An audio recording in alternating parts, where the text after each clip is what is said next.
One of the extraordinary consequences of this pandemic is that the National Health Service started the pandemic as the fifth largest organization in the world.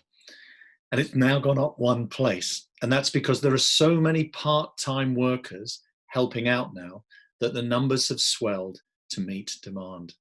That's something, as a country, Britain should be very proud of. It should also be proud of the volunteers who are making a difference now. More than 10 million adults are volunteering their skills to help, whether that's delivering PPE to hospitals or helping as a carer for people who are vulnerable. One of those extraordinary people is Fran O'Hara, and she's my guest today on the Boostcast, which is all about how to volunteer your skills now that it's needed most. Fran has a business called Scarlet Design, and it's one of our partners helping us as a business when we're running leadership events, bring the visual storytelling to life. That's what Fran does as a businesswoman, but she does so much more in the community to make a difference. And it's that story that we're going to share today. One of the things that's absolutely wonderful about the British spirit is that more than 10 million people have volunteered during this pandemic to help out with deliveries to the NHS or helping as carers. It's pretty amazing, isn't it? That is amazing. I think the community spirit and what people have done has been really amazing. My son's worked at 2 supermarkets, and the people he's working with there, as you said, that sort of all fields, they just want to get on and do stuff, don't they, and help people. So yeah, definitely. I mean, that's one of the main positives that's come out of it, hasn't it, really? It's a real positive. And the theme of this Boostcast, Fran, is all about volunteering your skills, which is your hashtag volunteering your skills. Tell me what you've been doing during the pandemic. Okay, so at the start, we moved back to our homes and we looked at the landscape and thought, right, okay, we'll spend some of the time upskilling for this new digital landscape world of work, because we're a small family-run business, so we've got to keep our eye on the future. And then we've always been a values-led business, so we offered our skills pro bono, and have shared it on social media and different channels, word of mouth or whatever. And as a result, have been fantastically busy. We've done a lot of pro bono work, as we've done a couple of high-profile things, which I'll tell you about later. More work has come from that pro bono work, and then, as always seems to happen when you do pro bono, somewhere along the line you end up with paid work, which of course is important because we've got to plan ahead with what we're doing. So from us, we really wanted to give back and support this, as you said, this amazing work that the frontline workers are doing. So for us, creating some form of design or communication has been, it's been part of helping us make sense of this situation as well, because it was such a big life change for everybody, wasn't it, as well? So the pro bono work for us has been a great way to be able to help those people. So that's lovely. And Fran, you're a visual storyteller. Yes, that's it. Can you tell us the story of how you have volunteered, how you've done a lot of pro bono work to help across Wales in particular? Tell us that story visually if you can. Okay, so I've put some slides together because pictures always speak a lot better than words, don't they? So I'm just going to share the screen now. Hopefully this will work. Here we go. Okay, you can see that okay, yeah? Yeah. Okay, great. So we self-isolated quite early because one of our team has a medical condition. So we're already digitally skilled up. And I've been seeing a lot of healthcare teams pivoting as fast as they could to set up new pathways in the hospitals. And we do a lot with health and social care. So I just sent a tweet out saying, if you need any pro bono work, any kind of comms, any kind of pathway work, then let us know. And we didn't get anything back then, but that was really near the start. So I think people were still sort of acclimatizing a bit. They weren't really sure, what they would need. But we did get a response from somebody at Stanford University in America. And he was doing converting ORs to ICUs so that to get more vents, increasing capacity, which of course was the same thing that we're having here. So we created this more vents now pathway, and our main aim really was obviously to help them because I'd lived in California, so I've got friends there and stuff like that, but also in the hope that we could share this over here and it might be able to help people over here. So and then after that we did a video for this, and our lovely voiceover artist Nonny and Simon, who does our videos, both of these are people we work with a lot on videos, also donated their services for free. So that was fantastic.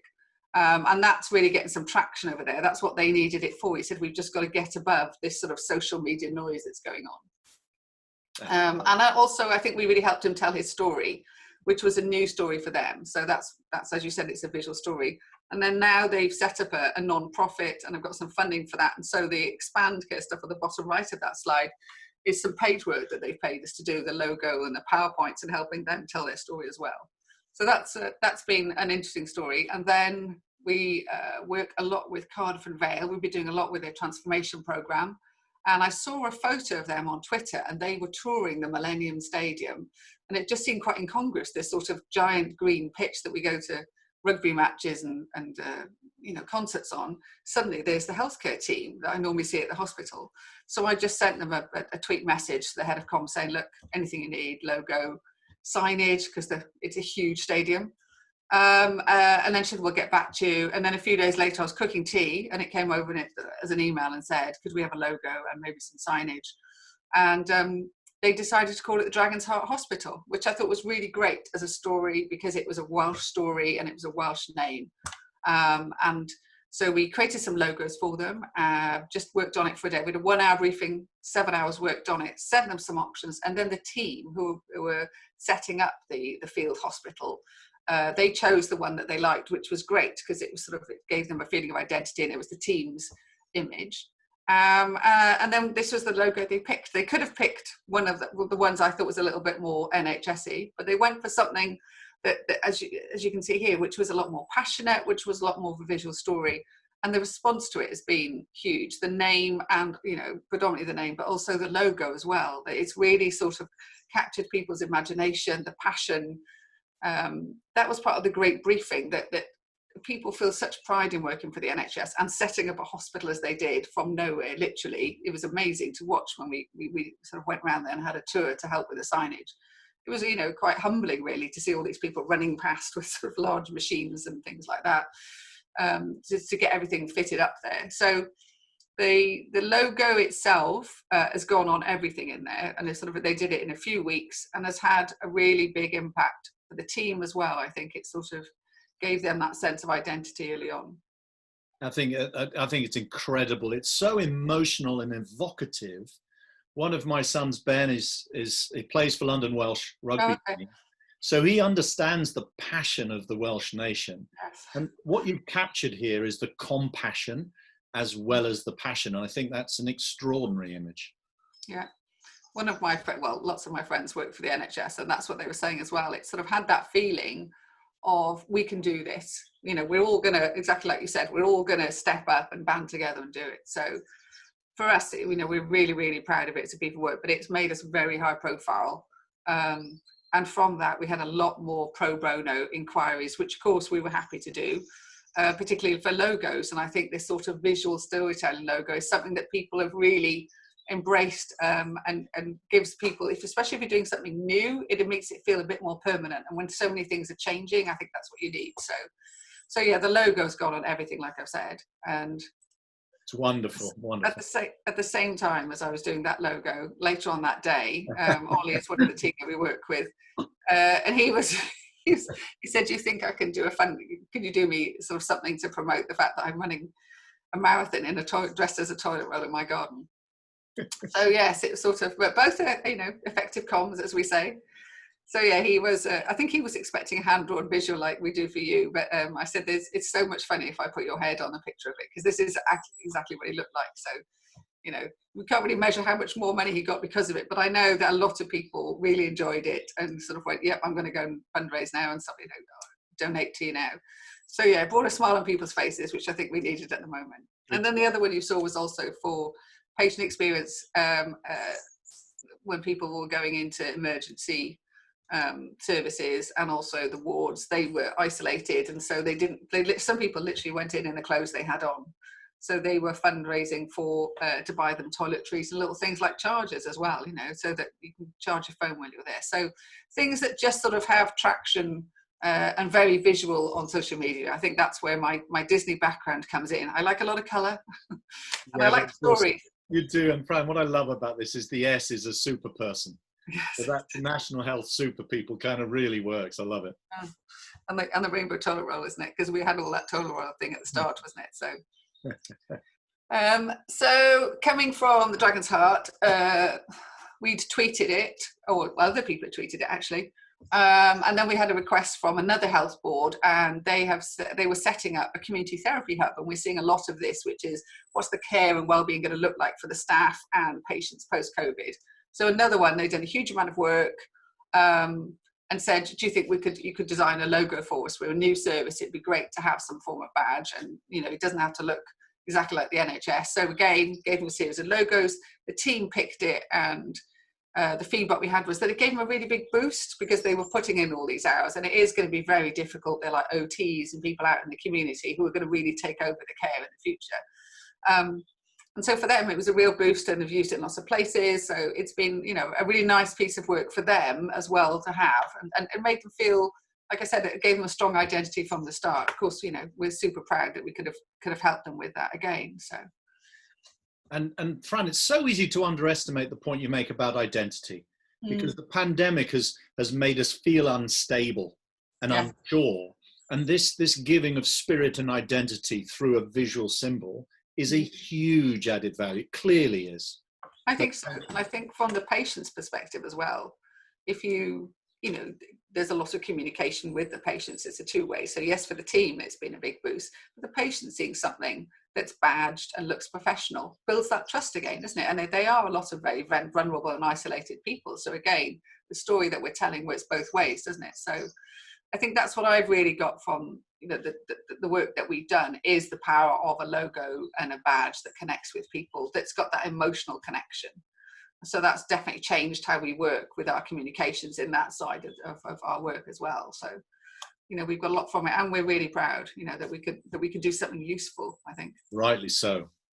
So another one of the requests is for somebody that came on one of my visual facilitation training courses, Llamau, support homeless young people and women. They do amazing work. And it was a really clever request, because often people don't know what they need, or they might not have the budget for it. But she said, can we have a social distancing poster that appeals more to teenagers? And of course, they're all living in these hostels. So she said, do you fancy drawing something for us here? So we just literally, I sat with my teenage daughter, and the two of us at the kitchen table. She was like, no, I don't think so, Mum. So I had my own little focus group there. We created it a bit like a board game, and just had sort of different people in it, and made it really colourful and just quite neutral. And she said they love it. They've just put it up and they see it, because it is something you're going to look at every day, all the time, isn't it? So yes, we've all seen this. So it's nice to do a bit of communications that's specifically for an audience. So. And this is for the Welsh Ambulance Service. We're seeing quite a lot of this now. We've done a few of these. It's well-being resources for staff, because obviously a lot of the frontline workers are seeing and hearing and being part of things that are very difficult and very challenging day in, day out. So creating some kind of poster for that. And I think we've worked with these for a long time, and it wouldn't be the thing that they would have budget for. And they needed it really quickly. So we said, yeah, we'll do that one. So we just did something from their, following on from their branding. And also we made it interactive, which I think is, when people are out in the field, they can literally just click on the links. So again, it was just a nice piece of resources. And then we also helped them get some posters printed so that it's everywhere around there. So the staff feel that there is a well-being support for them, because that's what WAST are. They're a really amazing organisation, and having this kind of resources now, they're sort of thinking ahead about what kind of help will people need. So, and all of these, I need to re-emphasize this, Fran, all of these examples is this volunteering from you and your business to help where there isn't necessarily any money to help themselves. So you're doing pro bono work because it's needed, and because what they do brings incredible value. Oh, huge. I mean, you can't, we're humbled really compared to what they're doing. Sort of designing a poster can feel almost a bit superficial, but it's the other way around. Is whatever your skills are, if you can find a way to donate them so that you have the most impact, or that you can fill a need that people can't fill in a different way. And I think that's where we've learned a lot from this, is if you put a call out and say, we've got these skills, the people who need them will come back, and they might not realize that they need them, or might not feel that, excuse me, but they have that opportunity to have it. And I know definitely, a lot of the health boards and the social health and social care, there is a process in place. You've got to have a purchase order, you've got to bid, all of those things. Whereas with this, we went, we can do that.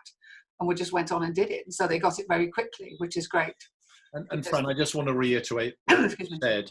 You said, tell people the skills that you've got, and you're willing to share them. I think that's so simple a message. And it's not the natural way of a human being, because it feels arrogant, doesn't it? And it does feel a bit showy-offy. It's a bit funny. Even like today, I'm sort of feeling a bit like, guess what we've done? But it's actually what people have asked us to do. We said, these are the skills that we've got. And if people wanted to use them, then that's great. That was our response to it. And it made sense of it. And we knew that we could do it quite quickly because we are digitally set up and we've got a strong digital skills in-house. And also, as I said, this wider network, people really want to help. And I think that's where, asking and connecting with your own network and that trust and those relationships you have, that's where we can all make a difference. A bit like you and I now. We knew each other. We've done some stuff with you. You said, come on here. It's all about those relationships now, isn't it? And that's one good thing that's definitely come out of where we are now. Lovely. The connectivity, isn't it? I also love the sense of humor you bring and the levity. I mean, it strikes me as this is not formal. Yeah. It's a great way to get a message across because I want to read it. I want to engage. Yeah, I think it is. I think there's different types of design, and we've always tried to create in design that's engaging or right for the audience. So if it's a business client, then that'll be a certain type. But even like the visual minutes we did for you, super colourful, very engaging, because people get that. It's a story, isn't it? It's all about how you tell that story for us. Lovely, yes. So this is a slightly different example that I've got a hyperlocal Twitter hub that I started a while ago and called Pontcanna Hub. It has a lot of followers, 5,000 followers. And the Welsh Blood Service phoned me up and said that we've got some donation times and we would really like you to publicise them through your Twitter hub. So they sent just the two squares at the top. And I said, look, I'll make you a bilingual advert because with Twitter, as we know, sometimes you only have that one opportunity, don't you? So it didn't take long, put it together. And they also didn't have the contact information. So we made this JPEG and we made a PDF, put it on our Twitter account. And then a few weeks later, they came back with an updated one with different dates and said that they'd had 50 clicks. This is an amazing amount of clicks from your account, which is for blood donations, which is phenomenal, But it does show, and that's also what's happened is that there's no way you'll ever know the impact that you've had with what you've done. So it's not like before where you could go, oh, I'm going to do this and I'm going to have that and we're going to measure it. You can't measure it really. If you're lucky, you'll find out about it. So I think, again, it is that thing. You donate your skills. If you've done the job they've asked, then that's it really. You just have to move on with it. And I think that's enough though, isn't it, at the moment? If you know that you've made a small impact, and they've got an advert that's better, or that they've learned that this could be the right type of advert, because it's about educating comms as well. And we do a lot of comms like you do. So we're helping people in lots of different ways. And Fran, I think the other key point here is that if you make people feel better, number one, you can't measure that. And number two, it's immeasurably valuable. Yeah, it is. It is. So I think this is incredible. That word boost, I think, is a really strong word, isn't it? We've all had it. There's this, like I said, this thing about the Corona coaster, that you think you're okay, and then suddenly, like, oh dear, here we go. Like you and I were having a bit, talk about the tech before or something, and it is a roller coaster. And giving this team or these people who are doing very difficult jobs, or like this is a vital job. They need that blood. There is no sort of let's have some blood, let's not have some blood. It's vital, and I think giving them a boost, if that's what you can do through your skills, then that's great. And like I said, people didn't know that they needed something. They would have been happy if I just done 2 tweets with just the 2 squares. But it's like, no, if we do this, then they've got all the information and people can retweet it all together. So yeah, and we're coming up to the last image now. So this is a sort of a section of the work we've done. We've done lots of different things on different levels. And as I said at the start, the first plan we had, because we do live visual minutes, and I also facilitate using visual methods, large sheets. I said, right, how can we translate that into digital? Because we know people respond better to visuals, and also the facilitation with visuals. So we've sort of been on lots of courses and going on lots of courses, particularly in different time zones. I've discovered that I was just absolutely wiped out. You sort of come off the call, as so many people know, and And then I read up or seen this thing called Zoom fatigue, and I started reading up on it. And I thought, right, I'll use this as an opportunity to sort of challenge myself and do a black background. So while I was on a phone call with some friends on Friday night, I did the big ZZ Zoom fatigue, playing around on the iPad. And then I thought I'll write a bit of text, and then I started reading up on it. And then I thought, look, I'll obviously not, there's more than a couple of bits there. And then I shared it because I thought I found it really useful. So I shared it on Sunday night when you're not supposed to share things on social media. But I was like, I'm just sharing it because I've done it. And if you find it useful, and we've had a huge response, you know, over 100 likes, 50 something retweets, you name it. We've had one inquiry about work. We've had a health board that's going to send it out to their staff. We've had one of the county councils is going to put it in their pack for managers about remote working, and so much really positive feedback saying this is really useful. So again, I know that a lot of people are using it because it's such, it encapsulates something that people were like, what, this is a thing? And suddenly, if you just do 2 or 3 things, it's the new world of work, isn't it? It's a new skill. So from our perspective, it's again, it's sort of made us very high profile in certain ways, but we've learned a lot, and we've hopefully provided a useful tool for people. While I've upped my Procreate skills massively because I couldn't stop drawing it, obviously. You have, and I actually posted that on LinkedIn yesterday. Okay. And I just checked my phone, 689 views, which is high for the number of views I usually get. Because resending this on, retweeting it. Yeah. It's so relevant to what we need right now. Yeah. Fran, the theme of this Boostcast was all around volunteer your skills. Tell people you've got skills. Yeah. Tell people you're willing to share them at no cost. Yeah. Are there any other final tips you'd want to give us to get ourselves out there and make a difference in the way that you are? I think it's about just communicating them, isn't it? Going across all of the platforms that you've got and face to face. From your personal Facebook thing, I know that things have come back from that because, you know, everything does overlap. So definitely communicate it clearly, and then just keep trying, because the world that we're in now is massively different, isn't it, from a month ago, 2 months ago, and where it's going to be in the future. And I think there was, you know, we are a values-led business, but we are a small family business. My sister works with me as our design director, and she's got a lot of techie skills. So we're very lucky that we can, you know, we could pivot very quickly as your company have. But I think it's about just keeping communicating with people. And like we said before, that you might not be able to assess, you know, in traditional terms, what impact you've had, but I don't think that matters. I think if somebody's asked for a request and you've done it, then that's your part, and then something will come back for it, and usually in some form of a business perspective as well. So for us, it's who we are, and it's made sense of this big, huge, different world that we're living in now.